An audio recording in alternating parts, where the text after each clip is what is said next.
Umabsent muna sa pagtitinda ng sampagitan sa lansangan. Niya nagtinda ngayon kasi nga gusto makita yung si Senador at saka si Corina. Gusto makita. Ba't niyo po gusto makita? Siyempre, bago ako mamatay, at naalala ko sila.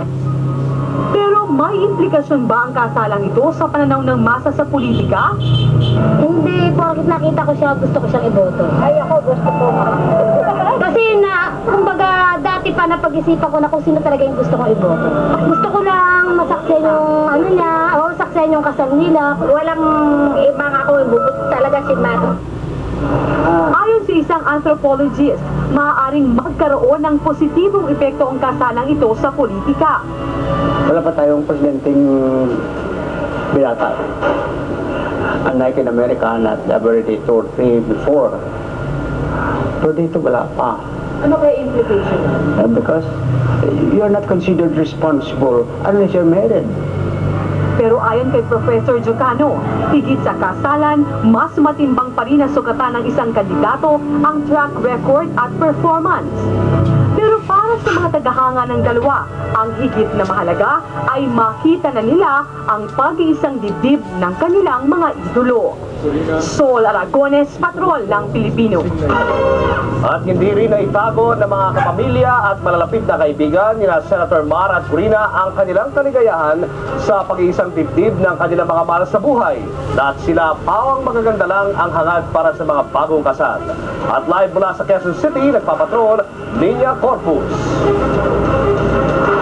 Julius, nandito tayo ngayon sa harap ng ancestral house ni Senator Mar Roxas na kung tawagin ay Bahay ng Puti, kung saan merong isang simpleng salo-salo na nakahanda para sa mga kamag-anak, malalapit na kaibigan at members ng entourage ni Senator Mar at Corina Sanchez. Eksklusibo ang salo-salong ito, kaya nandito lang tayo sa labas ng gate at mataas ang gate, hindi rin natin makikita kung anong nangyayari sa loob. Pero kanina, Julius, nakausap natin ang mga taong pinakamalapit kina Senator Mar at Corina Sanchez at lahat sila excited sa pag-iisang dibdib ng dalawa, lalong-lalo na ang nag-iisang anak ni Senator Mar Roxas.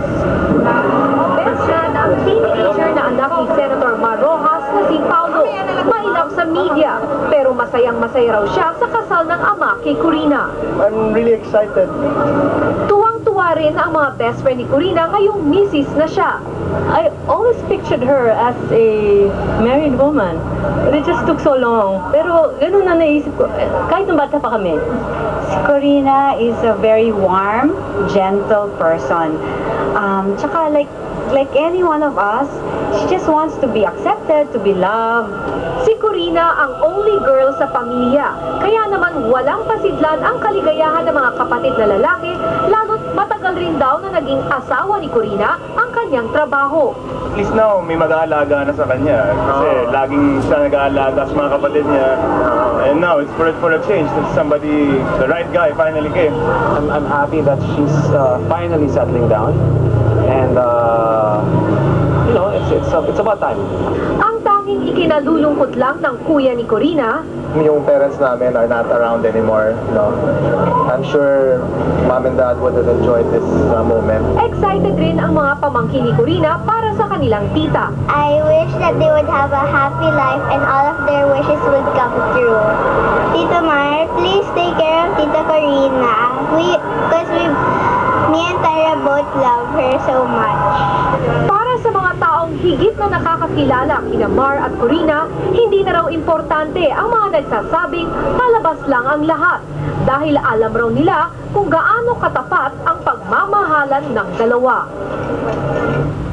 Isa-isa na nga nagdadatingan ang mga kotse dito sa Bahay ng Puti. Pero once na dumating sila, ay agad namang sinasara ang gate. Kaya talagang hindi naman natin malaman kung ano talaga ang nangyayari sa loob. Pero ang alam natin ay meron dito nga munting salo-salo, simple lang daw. Merong kaunting parang quartet kung saan may pianista, may percussion.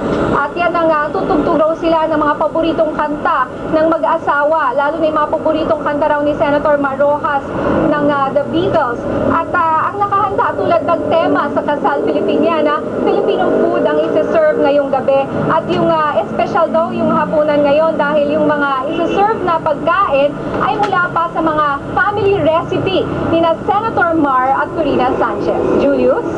Maraming salamat, Nina Corpus.